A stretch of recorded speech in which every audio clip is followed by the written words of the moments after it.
আসসালামু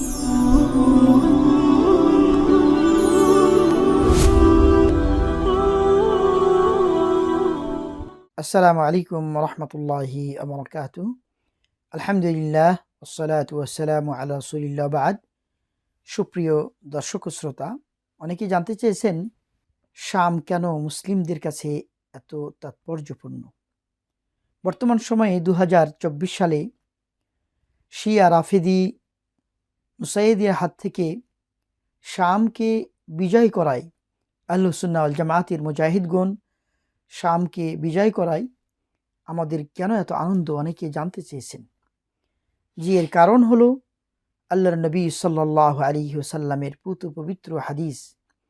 আল্লাহর নবী সাল্লাল্লাহু আলাইহি ওয়াসাল্লামের পুত পবিত্র জবানে তিনি শামের সুসংবাদের কথা বলেছেন, তিনি তার বরকতের কথা বলেছেন, শামে কল্যাণের কথা বলেছেন। আল্লাহর নবী সাল্লাল্লাহু আলাইহি ওয়াসাল্লাম সুনানে তিরমিজির হাদিসে বলেছেন, তুবা লিশ-শাম, শামের জন্য সুসংবাদ। সাহাবায়ে কেরাম জিজ্ঞেস করলেন, লিআইয়িন যালিকা ইয়া রাসূলুল্লাহ, শামের জন্য সুসংবাদ দিলেন এটি কোন দৃষ্টিকোণ থেকে? আল্লাহ রাসূল সাল্লাল্লাহু আলাইহি ওয়াসাল্লাম বললেন, লিআন্না মালায়েকাতার রহমান বাসিতু আজনিহাতাহা আলাইহা, কেননা আল্লাহর ফেরেশতাগণ, দয়াময়ের ফেরেশতাগণ এই শামের উপরে তাদের ডানা তারা বিস্তার করে রেখেছে, তারা বিছিয়ে রেখেছে। এটি স্পষ্ট প্রমাণ বহন করে শামের মর্যাদা, শামের অধিবাসীদের মর্যাদা, একথা প্রমাণিত হয়। আল্লাহ রাসূল সাল্লাল্লাহু আলাইহি ওয়াসাল্লাম শামের জন্য তিনি ওসিয়ত করেছেন, শামে যাওয়ার জন্য তিনি ওসিয়ত করেছেন। এটি বুখারী শরীফে হাদিসে এসেছে। আল্লাহ রাসূল সাল্লাল্লাহু আলাইহি ওয়াসাল্লাম তিনি বলেছেন, ইন্না ফুস্তাতাল মুসলিমিন ইয়াউমাল মালহামাতি বিল গুতা ইলা জানিবি মাদিনাতিন ইউকালু লাহু দিমাশক মিন খাইরি মাদাইনিশ শাম। আল্লাহ রাসূল সাল্লাল্লাহু আলাইহি ওয়াসাল্লাম তিনি বলেছেন, কিয়ামতের প্রাক্কালে, কিয়ামতের আগেই মহাযুদ্ধের দিন মুসলিমদের যে ঘাঁটি স্থাপন করা হবে, তাদের তাঁবু স্থাপন করা হবে, সেই এলাকার কথা বলেছেন যে আল গৌতা নামক এলাকায়, এবং সেই এলাকাটি শামের বা দেমাশকের পার্শ্ববর্তী এলাকা। আল্লাহ রাসূল বলেছেন যে মিন খাইরি মাদাইনিশ শাম। তো আল্লাহ রাসূল সাল্লাল্লাহু আলাইহি ওয়াসাল্লাম এই হাদিসেও তিনি শামের কথা বলেছেন, দেমাশকের কথা তিনি উল্লেখ করেছেন। আল্লাহ তাআলা অন্তত 5 জায়গায়, কোরআন কারীমের 5 জায়গায় তিনি শামের বরকতের কথা তিনি উল্লেখ করেছেন। সূরা ইসরার 1 নম্বর আয়াতে আল্লাহ তাআলা বলেছেন, সুবহানাল্লাযী আসরা বিআবদিহি লাইলাম মিনাল মাসজিদিল হারামি ইলাল মাসজিদিল আকসা আল্লাযী বারাকনা হাওলাহু। আল্লাহ তাআলা বলেছেন তিনি তার বান্দাকে রাত্রিবেলায় মসজিদে হারাম থেকে মসজিদে আকসা পর্যন্ত তিনি সফর করিয়েছেন। আল্লাহ বলছেন আল্লাযী বারাকনা হাওলাহু, এবং যে অঞ্চলের আশপাশে আমি, যে বাইতুল মাকদাস আশপাশে আমি বরকতপূর্ণ করেছি। এখান থেকে স্পষ্ট হয়, সমস্ত মুফাসসিরিন একরাম বলেছেন যে মসজিদ আকসার আশপাশে, ফিলিস্তিনের আশপাশে সিরিয়া অঞ্চল, এটিকেই বোঝানো হয়েছে।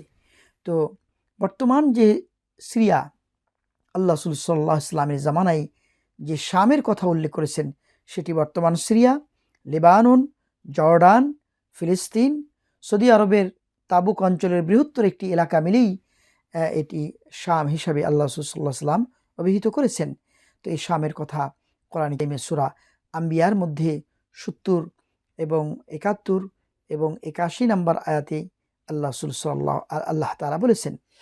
তেমনিভাবে আল্লাহ তাআলা সূরা সাবার মধ্যে তিনি 18 নম্বর আয়াতে বলেছেন। এইভাবে সূরা আরাফের 137 নম্বর আয়াতে আল্লাহ তাআলা এই শামের বরকতের কথা আল্লাহ তাআলা বিভিন্ন আয়াতে উল্লেখ করেছেন। আল্লাহর নবী সাল্লাল্লাহু আলাইহি ওয়াসাল্লাম শামের জন্য স্পেশালভাবে দোয়া করেছেন।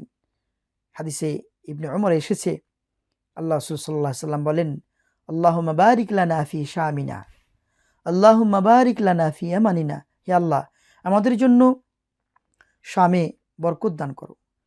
হে আল্লাহ, আমাদের জন্য ইয়ামানে বরকত দান করো। সাহাবায়ে কেরাম বললেন, ওয়া ফি নাজদিনা, হে আল্লাহ রাসূল নাজদের জন্য দোয়া করুন, নাজদেও যেন বরকত হয়।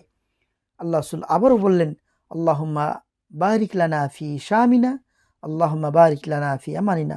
হে আল্লাহ, আমাদের জন্য শামে বরকত নাজিল করো, আমাদের জন্য ইয়ামানে বরকত নাজিল করো। এই কথাগুলির শেষে আল্লাহ রাসূল সাল্লাল্লাহু আলাইহি ওয়াসাল্লাম বলেছেন যে ফিতনার সময়, বিশৃঙ্খলার মুহূর্তে আল্লাহ রাসূল এই জায়গাগুলিতে তিনি বরকতের জন্য তিনি দোয়া করেছেন। আল্লাহ রাসূলের আরেকটি হাদিসে পাওয়া যায়, বিশেষ করে যেটি আল্লামা আলবানী রহমাতুল্লাহ আলী হাদিসটিকে সহি বলেছেন, যেটি ইবনে হাওয়ালা বর্ণিত হাদিস। আল্লাহ রাসূল সাল্লাল্লাহু আলাইহি ওয়াসাল্লামকে জিজ্ঞেস করলেন যে যখন বিভিন্ন সেনাবাহিনীতে রূপান্তরিত হবে, একটি সেনাবাহিনীর দল থাকবে ইরাকে, আরেকটি থাকবে ইয়ামানে, আরেকটি থাকবে শামে, আল্লাহ রাসূল সাল্লাল্লাহু আলাইহি ওয়াসাল্লাম আল্লাহ রাসূলকে জিজ্ঞেস করলেন যে আল্লাহ রাসূল, আপনি সেই এমন একটি জায়গার কথা বলুন যেখানে আমি সেই জায়গাটিকে গ্রহণ করব, বা আমি যদি উপনীত হই, সে সময় যদি আমি উপনীত হই, তাহলে সেই জায়গাতে আমি যাব, সেটির কথা আপনি সুসংবাদ দিন। আল্লাহ রাসূল সাল্লাল্লাহু আলাইহি ওয়াসাল্লাম বললেন, আলাইকা বিশ-শাম, তুমি শামে যাবা, শামের দিকে তুমি রওনা হবে। কারণ ফাইন্নাহা খিয়ারাতুল্লাহি মিন আরদিহি, এই শাম হলো আল্লাহর জমিনের মধ্য থেকে উত্তম জমিন, উত্তম ভূমি। আল্লাহ রাসূল আরও বলেছেন যে ইজবা ইলাইহা খিয়ারাতুহু মিন ইবাদি, এবং আল্লাহর উৎকৃষ্ট বান্দা, উত্তম বান্দারা সেই শামের দিকেই তারা পথ নেবে। আল্লাহ রাসূল সাল্লাল্লাহু আলাইহি ওয়াসাল্লাম এই শামের জন্য ভাবে দোয়া করেছেন। আল্লাহ রাসূল শামের কথা বলেছেন যে কিয়ামতের আগে যে আরদে মাহশার হবে, সেটি হলো শাম, এবং সেই শাম আমরা একটু আগেই বললাম বৃহত্তর একটি অঞ্চলের কথা আল্লাহ রাসূল সাল্লাল্লাহু আলাইহি ওয়াসাল্লাম তিনি উল্লেখ করেছেন। বিশেষভাবে মুসনাদে আহমদের হাদিস এসেছে, যে হাদিসকে আল্লামা আলবানী রহমাতুল্লাহ আলাইহি সহ অসংখ্য মুহাক্কিক আলেম তারা হাসান সোনাদের কথা উল্লেখ করেছেন যে কিয়ামতের পূর্বে আরদে মাহশার হবে সেই শাম। আল্লাহ রাসূল সাল্লাল্লাহু আলাইহি ওয়াসাল্লাম হাকিম ইবনে মুআবিয়ার হাদিসে উল্লেখ করেছেন, আল্লাহ রাসূল সাল্লাল্লাহু আলাইহি ওয়াসাল্লাম বলেন, হা হুনা তুহশারুন, হা হুনা তুহশারুন, হা হুনা তুহশারুন, তোমরা এখানেই হাসর নাসর করা হবে তোমাদেরকে। আল্লাহ রাসূল 3 বার এই কথাটি বলেছেন। রুকবানান ওয়া মুশাতান ওয়া আলা উজুহিকুম, তোমরা আরোহণ করে তোমরা সেই শামের দিকে তোমাদেরকে হাসর নাসর করা হবে, হাসর নাসর করবে, তোমরা পায়ে হেঁটে হাসর নাসর করবে, এবং তোমাদের মুখমণ্ডল উপর ভর করে তোমরা হাসর নাসর করবে। আল্লাহ রাসূল সাল্লাল্লাহু আলাইহি ওয়াসাল্লাম এই হাদিসে এই কথা উল্লেখ করেছেন। তো আরদে শাম হবে আরদে মাহশার। আল্লাহ রাসূল সাল্লাল্লাহু আলাইহি ওয়াসাল্লাম আরও অনেক হাদিসে এসছে, আল্লাহ রাসূল সাল্লাল্লাহু আলাইহি ওয়াসাল্লাম শামের জন্য ওসিয়ত করেছেন, যেটা একটু আগে আমরা হাদিস পেলাম, যে ইন্না ফুসতাতাল মুসলিমিন ইয়াউমাল মালহামা বিল গৌতা।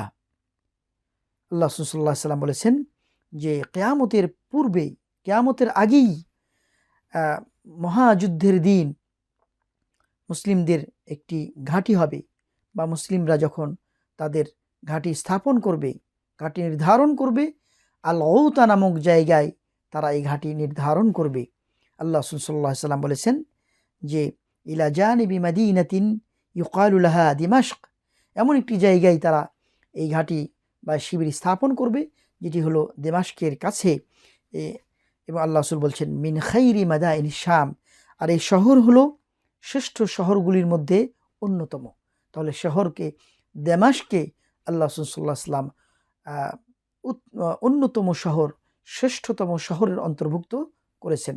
এখান থেকে বোঝা যায় আল্লাহ রাসূল সাল্লাল্লাহু আলাইহি ওয়াসাল্লাম শামের জন্য তিনি দোয়া করেছেন বরকতের, শামের জন্য তিনি সুসংবাদ দিয়েছেন, শামের জন্য আল্লাহ রাসূল সাল্লাল্লাহু আলাইহি ওয়াসাল্লাম শামের দিকে যেতে বলেছেন, এবং এই শামেই সর্বশেষ ঈসা আলাইহিস সালাম অবতরণ করবেন, এবং সেখানেই মসজিদে আপনার দামেস্কে তিনি অবতরণ করবেন, এবং সেখানেই তিনি নামাজ পড়বেন, সে অঞ্চলেই তিনি বসবাস করবেন, এবং মাসিহ দাজ্জালকে সেই অঞ্চলেই তাকে হত্যা করা হবে। এবং বলা হয়েছে, হাদিসে বলা হয়েছে আন্নাহা উকরু দারিল মুসলিমিন, মুসলমানদের ইসলামের ভূমি হবে, গুরুত্বপূর্ণ জায়গায় পরিণত হবে। কারণ আমরা জানি মক্কা এবং মদিনা, আল্লাহ রাসূল সাল্লাল্লাহু আলাইহি ওয়াসাল্লাম অসংখ্য হাদিসে মক্কা এবং মদিনার কথা তিনি বলেছেন। তবে শামকেও এই সমস্ত হাদিসের মধ্যে আল্লাহ রাসূল সাল্লাল্লাহু আলাইহি ওয়াসাল্লাম তিনি উল্লেখযোগ্য জায়গা হিসাবে, বরকতপূর্ণ জায়গা হিসাবে যেমন আল্লাহ তাআলা কোরআনে কারিমে বলেছেন, তেমনিভাবে আল্লাহ রাসূল সাল্লাল্লাহু আলাইহি ওয়াসাল্লাম স্পেশালভাবে বুখারী শরীফের হাদিসে তিনি ৭,০৯৪ নম্বর হাদিসে তিনি শামের জন্য দোয়া করেছেন, ইয়ামানের জন্য দোয়া করেছেন। আল্লাহ তাআলা এই শামকে যে এই 2024 সালে 1446 সালে আল্লাহ তাআলা মুসলমানদের হাতে, সুন্নি মুজাহিদদের হাতে বিজয় করলেন, আল্লাহ তাআলা এই বিজয় যেন কিয়ামত পর্যন্ত এই অবিচল থাকে এবং টিকে থাকে, সেই দোয়া আমরা আল্লাহ তাআলার কাছে করি। আল্লাহুম্মা আনসুরুল মুজাহিদিনা ফি সাবিলিক ইয়া রাব্বাল আলামিন। আল্লাহ তাআলার কাছে আমরা দোয়া করি, আল্লাহ তাআলা এভাবেই যেন মুসলমানদের বিভিন্ন শহরকে কিয়ামতের আগেই তিনি আমাদেরকে যেন বিজয় দান করেন। ফিলিস্তিনকে যেন আল্লাহ তাআলা মুসলমানদের হাতে আমরা যেন দেখে যেতে পারি, সেই কামনা, সেই ইচ্ছা, সেই আকাঙ্ক্ষা করি আমরা শেষ করলাম। আসসালামু আলাইকুম ওয়া রাহমাতুল্লাহি ওয়া বারাকাতুহু।